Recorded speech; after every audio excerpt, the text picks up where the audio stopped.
কোনো বাগানের কোনো বৃক্ষকে দেখেছেন যেখানে সুগন্ধি ফুল থাকে, রসালো ফল থাকে? তখন মন প্রফুল্ল হয়ে ওঠে, মন থেকে সেই বৃক্ষের প্রতি ভালোবাসা জন্মায়। কিন্তু যিনি বাগানের মালিক, শুধুমাত্র তিনিই জানেন যে কিভাবে এই বৃক্ষকে আগলে রাখতে হয়, কিভাবে তার পরিচর্যা করলে এতে সুন্দর সুগন্ধি ফুল হবে, রসালো ফল হবে। কখনো কখনো প্রয়োজনের থেকে বেশি রোদ পেলে এই বৃক্ষগুলি শুকিয়ে যায়, প্রয়োজনের থেকে কম রোদ পেলেও এই বৃক্ষ কিন্তু শুকিয়ে যায়। প্রয়োজনের থেকে কম জল যদি পায়, এই বৃক্ষ শুকিয়ে যেতে পারে। প্রয়োজনের থেকে অতিরিক্ত জল যদি পায়, তখনও এই বৃক্ষের শিকড়গুলি নষ্ট হয়ে যেতে পারে। এবার এটাই কিন্তু আমাদের সংসারের সাথেও হয়। আমাদের সংসারের সকল প্রতিভাশালী ব্যক্তি, যেমন লেখক, বিচারক, প্রবক্তা, যোদ্ধা, এদের সবার ক্ষেত্রে এই কথাটাই প্রযোজ্য। যদি বেশি প্রশংসা করা হয়, তাহলেও এরা হারিয়ে যাবেন। প্রয়োজনের থেকে বেশি যদি নিন্দা করা হয়, তখনও তারা নত হয়ে পড়বেন। তাহলে আপনি এদের রক্ষা করুন এবং নিজেদেরও। মনে রাখবেন একটা কথা, জেনে রাখুন কখন কোন নিন্দায় আপনি লজ্জিত হবেন না, আর কখন কোন প্রশংসার দ্বারা নিজের মধ্যে অহংবোধ জাগ্রত করবেন না। এই মন সুপ্রসন্ন হয়ে বলবে, রাধা রাধা। জল এ হলো জীবনের আধার পঞ্চতত্ত্বের মধ্যে একটি, আর অত্যন্ত বিশেষ। এর থেকে অনেক বড় শিক্ষা পাওয়া যায়। এই জল গন্তব্যের বিষয়ে এর স্পষ্ট ধারণা আছে, ও জানে ওর লক্ষ্য কি, আর প্রয়াস করে ততদূর সে পৌঁছেও যায়। এটি পর্বত থেকে বয়ে নিচে নেমে আসে, নদীর সাথে সমাহিত হয়ে তার সাথে বয়ে চলে, চিরসবুজ বনানী গড়ে তোলে, প্রাণীদের তৃষ্ণা নিবারণ করে, সামনে এগিয়ে চলে, মানুষের সাথে মিলিত হয়। যারা একে বাঁধের মধ্যে বেঁধে রাখতে চেষ্টা করে, সে বন্দি দশাতেও থেকে যায়, মানুষের কল্যাণ করে। তারপর বাঁধ থেকে মুক্তি পেয়ে এগিয়ে চলে, কোথাও ধাক্কা খায়, কোথাও বাধা পড়ে, কোথাও যদি পথ খুঁজে না পায়, তাহলে পথ খুঁজেই নেয়, আর যেখানে পথ থাকে না সেখানে পথ বানিয়ে নেয়, আর শেষ পর্যন্ত নিজের লক্ষ্যে পৌঁছেই যায়, অর্থাৎ সমুদ্রে গিয়ে সমাহিত হয়ে যায়। আমাদেরও কিছুটা এরকমই হয়ে উঠতে হবে। যেখানেই যাবেন সকলের কল্যাণ করুন, সামনে এগোন। আপনি কোথাও পড়ে গেলে, ধাক্কা খেলে আঘাত লাগবেই, উত্থান পতন লেগেই থাকে। সামনে এগোতে থাকুন। কোথাও পথ না পেলে তা খুঁজে নিন, কোথাও পথ না থাকলে তা বানিয়ে নিন। নিজের গন্তব্যের কথা সব সময় মনে রাখুন। শেষ পর্যন্ত নিজের মোক্ষ লাভ আপনি অবশ্যই করবেন। আর আমার সাথে ভালোবেসে বলুন, রাধা রাধা। কখনো কোনো বৃক্ষকে দেখেছেন? এই ধরিত্রী থেকে ততটুকুই জল নেয় যতটুকু তার প্রয়োজন। কোনো প্রাণীকে দেখুন, এই প্রকৃতি থেকে ততটুকুই খাবার গ্রহণ করবে যতটুকু তার খিদে রয়েছে। খিদে মিটে গেলে আর খাবে না। এবার মনুষ্যকে দেখুন, সে নিজের জীবনে যা কিছু পেয়েছে, বস্তু, ধন, খাবার, শক্তি, প্রয়োজনের থেকে অনেক বেশি লাভ করার চেষ্টা করে থাকে। প্রয়োজনের থেকে বেশি যদি পেয়েও যায়, তাহলেও তার কম মনে হয়। এবার এরকম ঠিক কেন হয়? এর পেছনের কারণ কি? কারণ হলো লোভ। লোভের আগুন কিছু এমন হয়, যদি মানুষের মনে একবার প্রজ্বলিত হয়, তাহলে শুধু বাড়তেই থাকে। ততক্ষণ বাড়বে যতক্ষণ না আপনি নিজে তাকে বাধা দিচ্ছেন। তবে এই লোভের আগুন নিয়ন্ত্রণ করা সম্ভব। পরিমিতিবোধ, পরিমিতিবোধের চিন্তা। আপনাকে শুধু নিজেকে একটা সরল প্রশ্ন করতে হবে।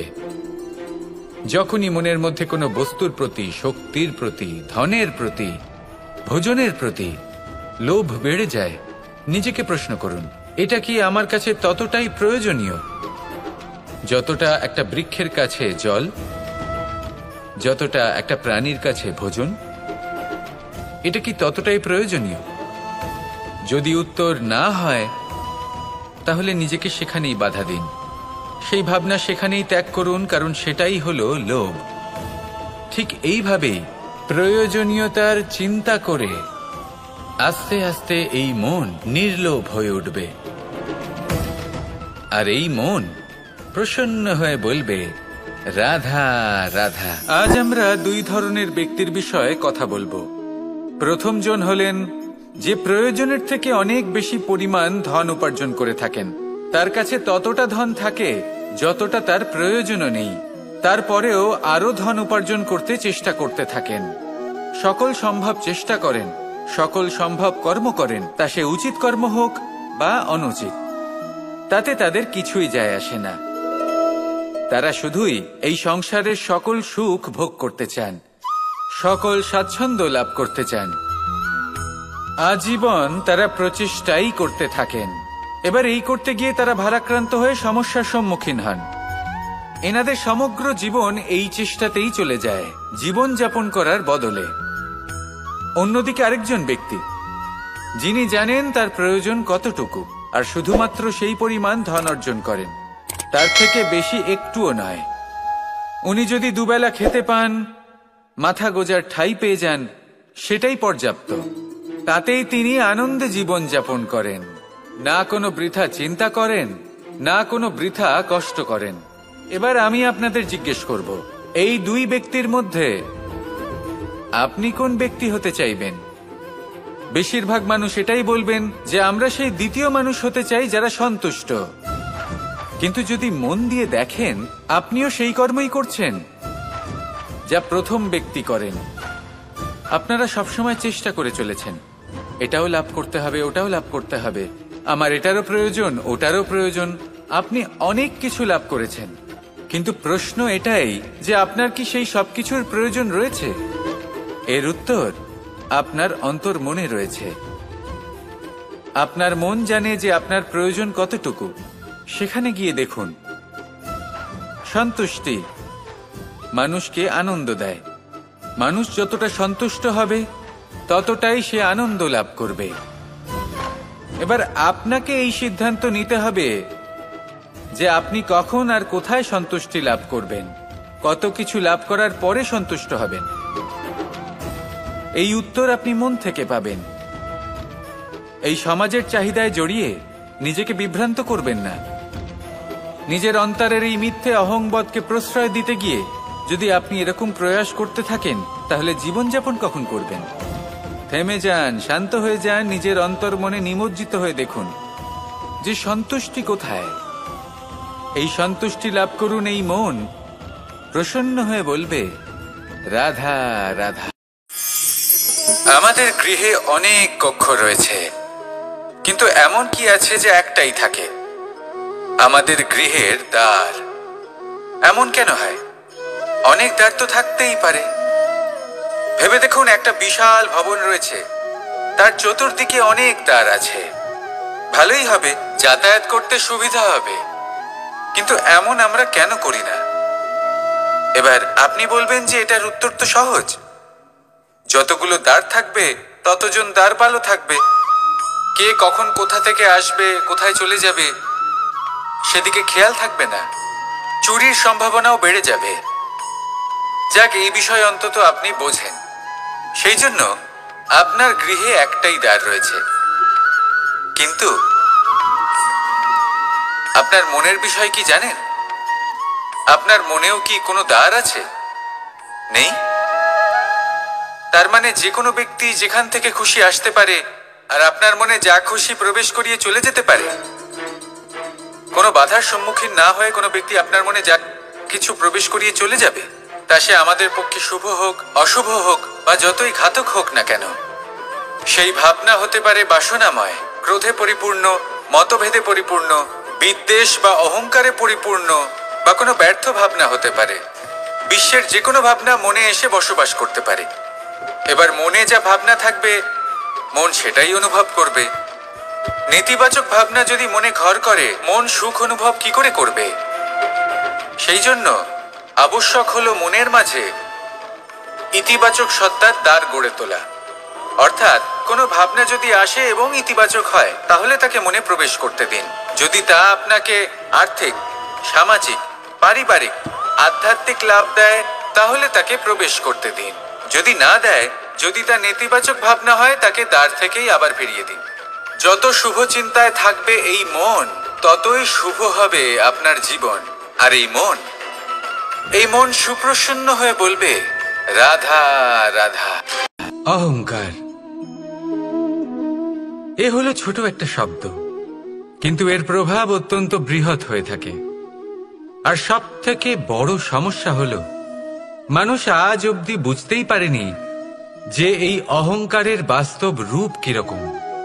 কেউ একে গর্বের নাম দেন, কেউ একে আত্মসম্মানের নাম দিয়ে থাকেন, এবং কোথাও একটা এমন সময় চলে আসে যখন সময় এই অহংকারকে ভেঙে খান খান করে দেয়।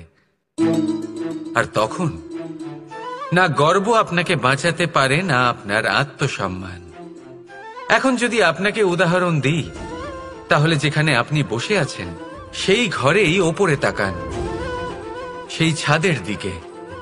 যদি এই ছাদ অহংকার করতে থাকে যে দেখো, আমি তো সব থেকে উঁচু জায়গায় আছি, আমার চেয়ে ওপরে আর কেউ নেই, আমি এই ঘরে থাকা সমস্ত ব্যক্তিকে ছায়া প্রদান করি, যদি এই অহংকার এসে যায় তাহলে কি?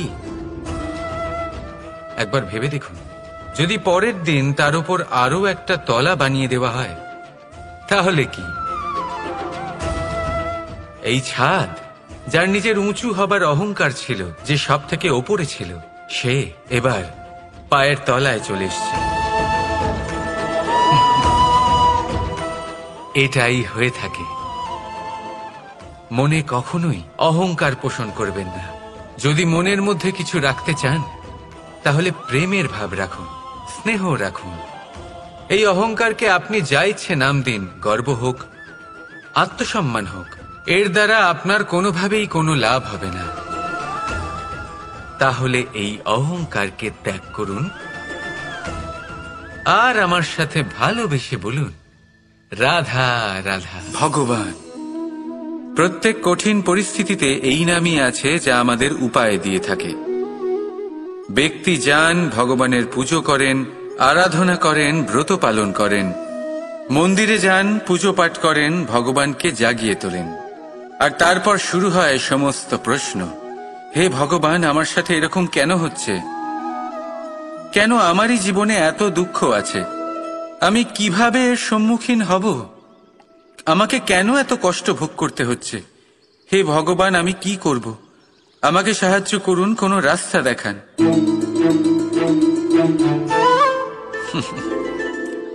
চলুন আমি আপনাকে একটা প্রশ্ন করি।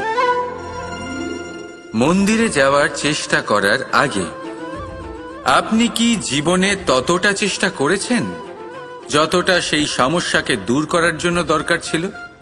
দ্বিতীয় প্রশ্ন, ভগবানকে জাগানোর পূর্বে আপনি কি নিজেকে জাগিয়ে তুলেছেন? আপনি কি আলস্য ত্যাগ করেছেন? তৃতীয় প্রশ্ন, ভগবানকে জিজ্ঞাসা করার আগে আপনি কি নিজেকে জিজ্ঞাসা করেছেন যে আমি কেন এত অসফল হচ্ছি? যদি না করে থাকেন, তাহলে সবার আগে এটা করুন। আপনি সমস্ত প্রশ্নের উত্তর পাবেন, সমস্ত বিপদের পরিত্রাণ পাবেন। অন্য কোথাও নয়, নিজের ভেতরে তাকিয়ে দেখুন। চেষ্টা করুন নিজেকে জাগিয়ে তোলার। আপনি সফল অবশ্যই হবেন, কারণ এই পরমাত্মা, ওই পরমেশ্বর, ওই পরব্রহ্ম আপনার মধ্যেই তো আছে। রাধা রাধা। এটা হলো একটা সাদা পাতা। এবার এতে আমি যাই লিখব সেটাই এর অস্তিত্ব হবে। এতে আমি প্রেমের কিছু কথা লিখে একে প্রেমপত্র বানিয়ে তুলতে পারি। মাতা পিতার জন্য একটা শুভ সংবাদ লিখতে পারি। শত্রুর বিষয়ে সতর্ক করব বলে সেনাকে একটা সংবাদ লিখতে পারি। দ্বারকাবাসীর জন্য কোনো সংবাদ পাঠাতে পারি। যাই লিখব এই পত্র সেটাই হয়ে উঠবে। সেই রকমই হলো আমাদের জীবন। আমরা যেমন কর্ম আমরা করব, আমাদের অস্তিত্ব এবং ব্যক্তিত্ব ঠিক তেমনই হয়ে উঠবে। যদি আপনি একটা অসাধারণ, উজ্জ্বল এবং সম্মানজনক জীবনযাপন করতে চান, তাহলে তার একটা রহস্য আপনাকে বলি। যেমন কথন হবে, কর্ম তেমন হবে। অর্থাৎ যতটুকু বলেছেন ততটুকুই করুন, আর যতটুকু করেছেন ততটুকুই বলুন। এই একটা নিয়ম যদি আপনারা পালন করেন, তাহলে এই সংসারের সমস্ত পণ্ডিত আপনাকে অবশ্যই সম্মান করবেন। তাহলে এটাই করুন আর আমার সাথে ভালোবেসে বলুন, রাধা রাধা। আমি রথে যাত্রা করি, তাতে বারবার পথে থামি আর দেখি যে আমি অনুচিত দিকে যাচ্ছি না তো, আমি উচিত পথেই যাচ্ছি তো। কারণটা কি? কারণ হলো যাতে আমি পথভ্রষ্ট না হয়ে যাই। জীবনযাত্রাতেও এটাই প্রয়োজন। জীবনযাত্রায় ভোগবিলাসের পথে হারিয়ে যাওয়া খুব সহজ। বারবার থেমে আপনাকে দেখতে হবে, নিজেকে কিছু প্রশ্ন করতে হবে। আমি কি আজ সেই কর্মই করছি যেটা আমি করতে চেয়েছিলাম? আমি কি আজ সেই জীবন যাপন করছি যেমন আমি যাপন করতে চেয়েছিলাম? যদি এই প্রশ্নগুলোর উত্তর হ্যাঁ হয়, তাহলে এগোতে থাকুন, নয়তো থেমে যান এবং বিচরণ করুন। মনে রাখবেন, এই সংসার অত্যন্ত জটিল আর এতে হারিয়ে যাওয়া অত্যন্ত সরল। সেই জন্য নিজে থেকে বারবার থামা এবং জীবন চিন্তন করা অত্যন্ত আবশ্যক। তাহলে সেটাই করুন আর আমার সাথে ভালোবেসে বলুন, রাধা রাধা। আমি এখানে একা এই বনে বসে আছি, বাঁশি বাজাচ্ছি। কার জন্য? কে আছেন এখানে? কেউ নেই। আমার প্রজা, আমার রাজ্য, আমার পরিবার আমার থেকে অনেক দূরে আছেন। আমি এখানে একা এই বনে বসে এই আকাশের এই রঙের, গাছের এই সব ফলের, মাটির সুবাসের আনন্দ উপভোগ করছি। কেন? আমি হলাম দ্বারকাধীশ। এমন কি রাজকীয় বা ভৌতিক সুখ রয়েছে যে আমি ওখানে পেতে পারি না? সবকিছুই পেতে পারি, তাও এখানে বনে একা বসে আছি। কোন সুখ খুঁজে চলেছি? একা থাকার সুখ। আমরা প্রত্যেকদিন অনেক মানুষের সাথে, চিন্তাধারার সাথে, কর্মের সাথে, পরিস্থিতির সাথে, সুখ দুঃখের দ্বারা বেষ্টিত থাকি। জীবনের এই চক্রে আমরা জড়িয়ে পড়তে থাকি। যতই আমরা এই সমস্যার সমাধান করি, আমরা ততই এতে জড়িয়ে পড়ি। আমরা এতটাই জড়িয়ে পড়ি যে যখন আমরা আয়নায় নিজেদের দেখি, তখন আমরা নিজেদের চিনতেই পারি না। এমন মনে হয় যেন আমরা নিজেদের হারিয়ে ফেলেছি। সেই জন্য প্রত্যেক দিন আপনি কিছু সময় নিজের সাথে কাটান একান্তে। এটা অত্যন্ত আবশ্যক। নিজের অস্তিত্বের গভীরে গিয়ে দেখতে শিখুন, নিজেকে বুঝুন। অদ্ভুত শান্তির অনুভূতি হবে। যেমন এই বায়ু, এই বৃক্ষ, এই পুষ্প, এই নিসর্গ, এদের মতো আপনিও কখনো একলা হতে শিখুন। কখনো নিসর্গের একটা অংশ হয়ে দেখুন। এই মন প্রসন্ন হয়ে বলবে, রাধা। একবার একটা শেয়াল বনে বিচরণ করছিল। ও একটা ছোট্ট শাবক দেখতে পেল। ও ভাবলো, আজ একেই আমি খাবার হিসেবে গ্রহণ করব। আশেপাশে দেখলো কেউ দেখছে না তো, কেউ ছিল না। আর সেই শাবকের ওপর আক্রমণ করলো, যা হলো একটা ঘোর অপরাধ। বনের নিয়ম অনুসারে আপনি কখনোই শাবকের ওপর আক্রমণ করতে পারেন না। তারপর এই খবরটা যখন রাজা সিংহ জানতে পারলেন, সভার আয়োজন করলেন। কিন্তু সেখানে শেয়াল বলল, আমি তো এরকম কিছু করিনি। কিন্তু যদি আপনি এরকম বলেন, কোনো প্রমাণ দিন, এর কোনো সাক্ষী আছে? তখন রাজা সিংহ পেঁচাকে ডেকে পাঠালেন, যে সেই মুহূর্তে বৃক্ষের শাখার ওপর বসেছিল। সে সব কিছু দেখেছিল। পেঁচা সব সত্যি কথা বলল, আর শেয়ালকে মৃত্যুদণ্ড দেয়া হলো। এবার এই কাহিনী আমি আপনাকে কেন শোনালাম? কারণ মানুষও কখনো কখনো এরকম কর্ম করেন যা শিয়াল করেছে। এটা ভাবেন কেউ দেখছে না, যখন আমি অনুচিত কর্ম করতেই পারি। কিন্তু না, আপনি যাই করুন না কেন, কেউ না কেউ অবশ্যই তা দেখছে। কোনো ব্যক্তি না হলেও কোনো প্রাণী, না হলে কোনো যক্ষ বা দেব বা প্রেত। যদি এনারা কেউ না দেখেন, তাহলে ধরিত্রী মাতা দেখেন যেখানে দাঁড়িয়ে আপনি সেই কর্ম করছেন, তাই না? তাই একটা কথা সবসময় মনে রাখবেন, কে দেখছেন কে দেখছেন না সেই বিষয়ে ভাবা ছেড়ে দিন। এটা খুব সহজ কথা। আপনি যদি উচিত কর্ম করেন উচিত ফল পাবেন, যদি অনুচিত কর্ম করেন তাহলে আপনি অনুচিত ফল অবশ্যই পাবেন। সেই জন্য উচিত পথে চলতে থাকুন, উচিত কর্ম করতে থাকুন, আর আমার সাথে ভালোবেসে বলুন রাধা রাধা। বাহ, পুষ্পের সুবাস আমার খুব ভালো লাগে, অত্যন্ত সুন্দর হয় এই পুষ্প। এইভাবে চারিদিকে পুষ্প দেখে মন আনন্দিত হয়ে ওঠে। এবার আপনারা ভেবে দেখুন, আমার চারিদিকে পুষ্প নয় আগুন আছে, তাহলে কি হবে? আমার শরীর কি জ্বলে যাবে না? অবশ্যই জ্বলবে। শরীরকে কি আগুনের তাপ সহ্য করতে হবে না? অবশ্যই সহ্য করতে হবে। এটাই হলো প্রকৃতির নিয়ম। এই নিয়ম কিন্তু আমরা সবাই জানি, কিন্তু আমাদের মধ্যে বেশিরভাগ মানুষ এই বিভ্রান্তি নিয়ে বাঁচি যে এই যে প্রকৃতির নিয়ম তা আমার ওপর প্রযোজ্য নয়। তা কিন্তু নয়। আমাদের চতুর্দিকে এই যে নিসর্গ রয়েছে, আমরা তার কতটা ক্ষতি করি সেটা একবার ভেবে দেখুন। আমরা বনাঞ্চল জ্বালিয়ে দিই, বায়ু দূষিত করি, জল দূষিত করি, প্রাণীদের হত্যা আমরা করি। কেন? এই নিসর্গ আমরা নষ্ট করি, যদিও আমরা জানি যে আমরাও হলাম এই নিসর্গেরই অংশ।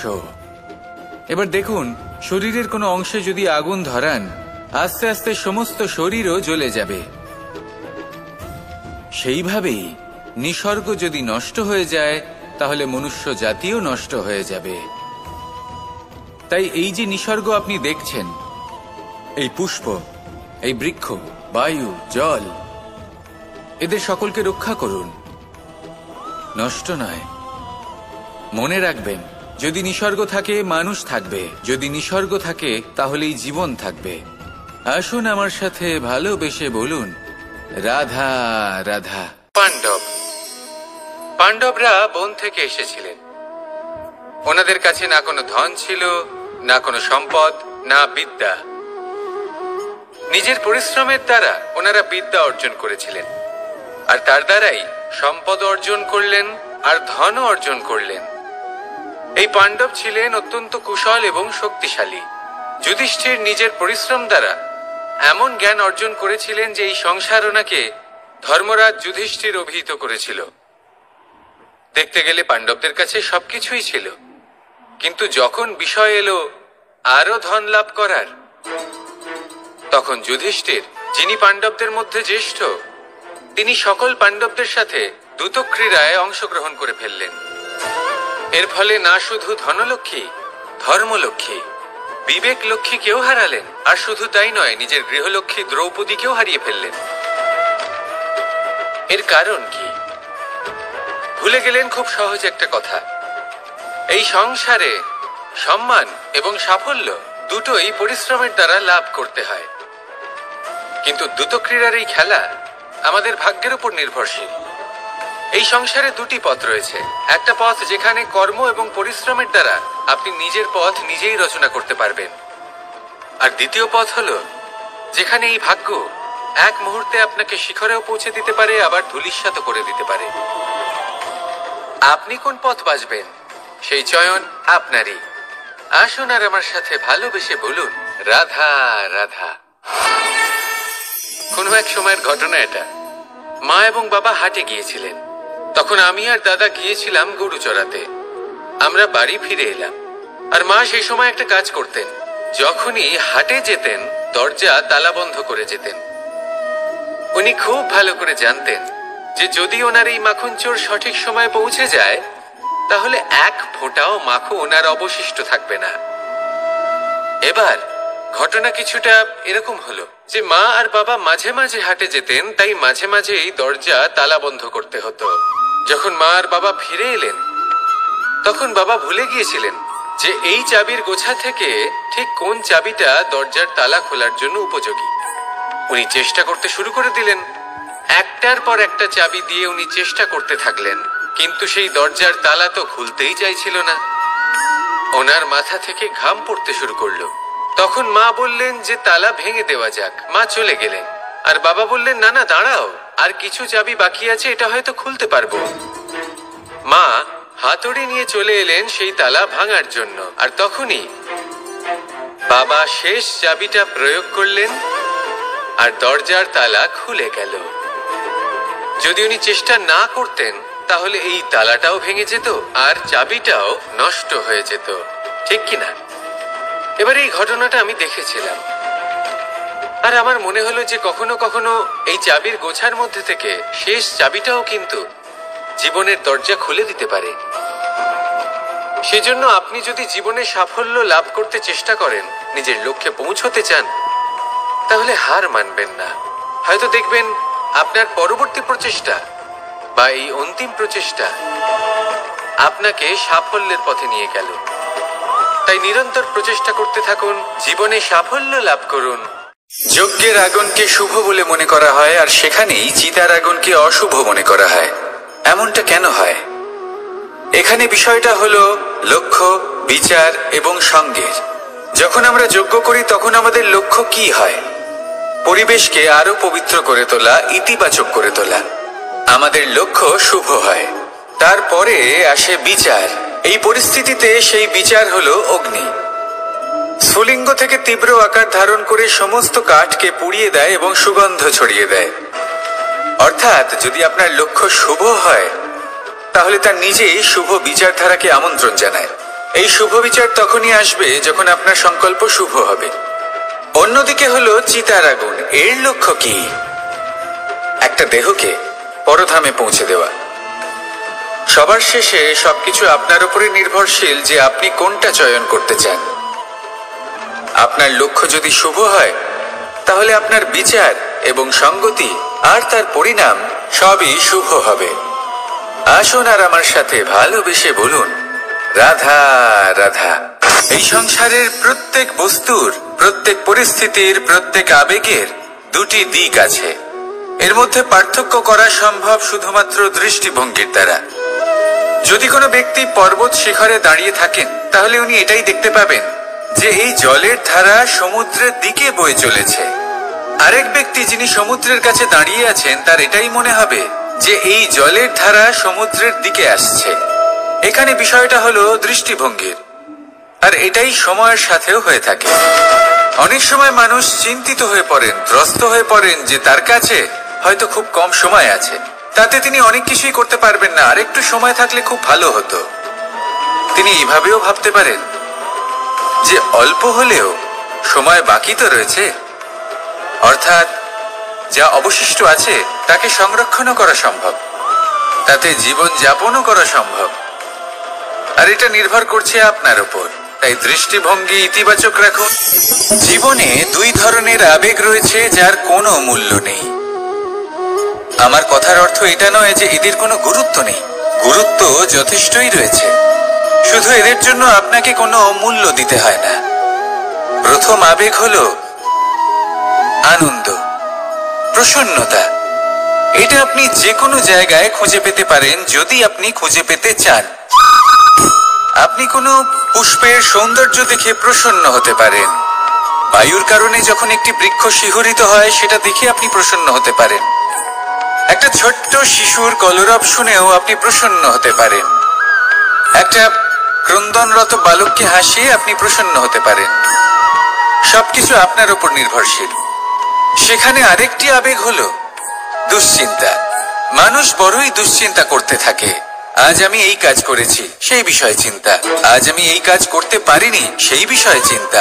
কাল আমাকে এই কাজ করতে হবে, সেই নিয়ে চিন্তা। আমি কি সেই কাজটা করতে পারবো, সেই বিষয়েও দুশ্চিন্তা। চিন্তা সর্বত্র রয়েছে, যার জন্য মূল্য দিতে হয় না। যত চান আপনি একত্রিত করতে পারেন।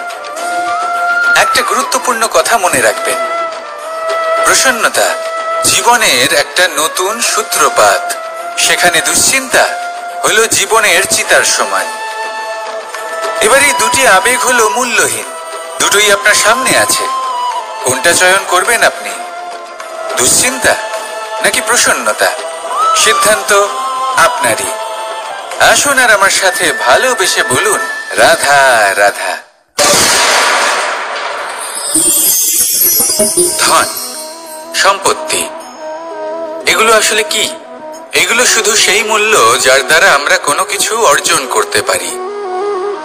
এবার এই ধনের দ্বারা এই সংসারে অনেক কিছু লাভ করা সম্ভব, কিন্তু সেই সব কিছুই শুধুমাত্র ভৌতিক বস্তুই হবে, ভৌতিক সামগ্রী, ভৌতিক সুবিধা। অর্থাৎ আপনার কাছে যতই ধন থাকুক, তা আপনাকে শান্তির ঘুম এনে দিতে পারবে না, আপনাকে জীবনের বাস্তব সুখের অনুভূতি লাভ করাতে পারবে না, কারণ এগুলো ভৌতিক ধন। এই ভৌতিক বস্তুই অর্জন করাতে সক্ষম। বাস্তবিক ধন কি? যদি এই প্রশ্ন আপনার মনে আসে, তাহলে তার উত্তর আমি আপনাকে দেব একটা উদাহরণের মাধ্যমে। কখনো আপনি শুনে থাকবেন যে একজন পিতা আজীবন অনিষ্ট করেন, অনর্থ করেন, খারাপ কাজ করেন শুধু ধন অর্জনের জন্য। তিনি ভাবেন যে আমি ধন অর্জন করব আর নিজের সন্তানকে একটা উজ্জ্বল ভবিষ্যৎ প্রদান করব, একটা সুখ স্বাচ্ছন্দ্যময় জীবন দান করব। এবার সন্তান যখন জন্ম লাভ করে, তখন সে ভাগ্যের জোরে সেই ধন ভোগ করে। যেরকম সে পায় সেরকমই তার ব্যবহার সে করে। কখনো আপনি এটাও দেখে থাকবেন যে সেই সন্তান সমস্ত ধন নষ্ট করে ফেলে, আর সেই পিতা যিনি সমস্ত ধন সঞ্চয় করেছেন, যিনি সেই ধনের প্রভু, আজ সেই ধনের প্রহরী হয়ে রয়েছেন। এবার এরকম কেন হয়? এরকম তখনই হয় যখন সেই পিতা বুঝতেই পারেন না যে তার জীবনের আসল ধন কি। সেই আসল ধন তার সন্তানকে সে দিতেই পারে না।